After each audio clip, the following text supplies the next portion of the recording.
Hello বন্ধু, আজকে একটা সারপ্রাইজ আছে। তাছাড়া আজকে হোলিতে একটা সারপ্রাইজ তোমাদেরকে দেখাবো। চলো, এই জিনিসটা আনা হয়েছে অনেক দিন আগে, হয়তো 10-15 দিন হয়ে গেছে, পুজো এখনও দেইনি। তো অনেকে হয়তো এখন বুঝে গেছো যে আমি কী বলতে চাচ্ছি। তো এই যে দেখো, আমাদের নতুন অতিথি নিয়ে আসা হচ্ছে। এই স্কুটিটা আনা হয়েছে, অবশ্য নতুন আনিনি, সেকেন্ড হ্যান্ডই এনেছি। মানে যতটুকু সামর্থ্য হয়েছে সেই হিসাবেই চলছি। তো পারলে মানে চাইলে কিন্তু একটা মানে বাইকও আমরা আনতে পারতাম নতুনই, তবে আনি নাই। ইনস্টলমেন্ট এসবের ঝামেলার জন্য আনা হয় নাই। তো সেকেন্ড হ্যান্ড স্কুটিটা বর্তমান আনা হয়েছে। আর তোমার দাদাভাইয়ের কামের অনেকটাই সমস্যা হয়, কখনো কখনো 4-5 কিলোমিটার হেঁটে গিয়ে কাজ করতে হয়। অনেক সময় রাত্রেবেলা হয়তো ডাকলো যেতে অনেক দিকদার হয়ে যায় দূরে দূরে। তার জন্য স্কুটিটা নিয়ে আসা হয়েছে, বর্তমানে চলতে থাকুক, তারপর একটা বাইক কিনবো। তো এখন বর্তমান স্কুটিটা আনা হয়েছে, 10 দিনের মতন হয়ে গেছে। তো পুজোটা দেওয়া হয় না, ভাবলাম হোলির উপলক্ষে একটু পুজোটা দিয়ে দিই। তাহলে চলো পুজোটা দিয়ে দিই। আর তোমরা দেখো এই স্কুটিটা কেমন হয়েছে, অবশ্যই বলবে। আমি একটা জিনিসই জানি, যে কোনো পুরানা নতুন না, নিজের কামাই দিয়ে যেটা করা হয় অনেক কষ্ট করা হয়, আর সেটাকেই নতুন আর পুরান বলে ভাবলে হয় না। তো পুজোটা অবশ্যই দিতে হয়, তাই আমি পুজোটা আজকে দিচ্ছি। তো তোমরা দেখতে থাকো, আর আমাদের কেমন হয়েছে স্কুটিটা একটু কমেন্টে বলো। আমি তো খুব হ্যাপি, আমার খুব খুশি লাগছে, কারণ তোমার দাদাভাইয়ের অনেকটা কষ্ট হতো, তখন অতটা কষ্ট হচ্ছে না, কারণ স্কুটিটা দিয়ে দৌড়াদৌড়ি করতে পারছে। তো ভগবানের আশীর্বাদ থাকলে, তোমাদের আশীর্বাদ থাকলে কিন্তু এরপরে এর থেকেও কিছু নিতে পারবো।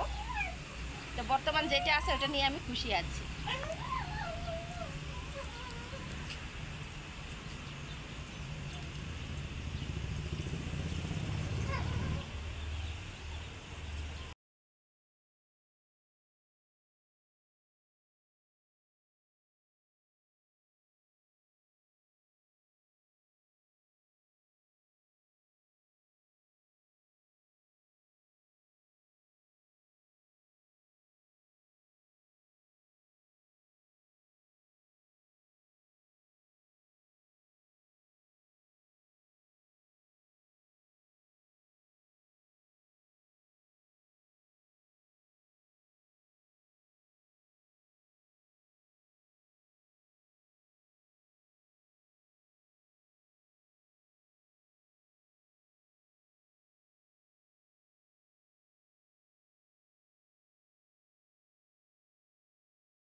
তো পুজো দেওয়া হয়ে গেছে, এবার স্কুটিটা ভালো করে দেখিয়ে দিচ্ছি, কারণ বাবু ভালো করে উঠাতে পারছিল না। এবার একটু ভালো করে তোমরা দেখে নাও কেমন হয়েছে। এই দেখো আমাদের স্কুটি। তো চারপাশটা সুন্দর করে তোমাদেরকে দেখিয়ে দিচ্ছি, তোমাদের যাতে কোনো অসুবিধা না হয় দেখার জন্যে, যে অল্পটুক দেখিয়েছি আর দেখাইনি, সেটা ভাবতে পারো অনেকে। তার জন্য তো স্কুটি পুজো দেওয়া হয়ে গেল, ঘরের ঠাকুরকেও দিয়ে নিচ্ছিলাম আগেই। এখন স্কুটিটাকে পুজো করে নিচ্ছি। এবার আমার পুজোর কাম শেষ। চলো একটু বড়োদেরকে হোলি লাগাতে হয়। তবে এবার বড় তো কেউ নেই আমাদের বাউন্ডারিতে, আমরা শুধু ফ্যামিলিতে 5 জন আছি। তো তোমার দাদার ভাইকে একটু ফুটা লাগিয়ে দিই। আমরা ছোট সময় অনেক ফুটা লাগানো হতো। সকালবেলা পুজো দিয়ে ঠাকুমা ঠাকুরদা আশেপাশে কাকা কাকি সবাইকে আমরা ফুটা লাগাতাম, পায়ে হোলি দিয়ে প্রণাম করতাম।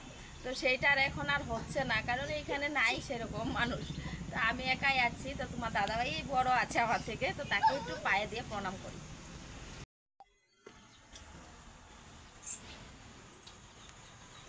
আয়ুষ্মান ভব কইতাছ না কি হয়েছে?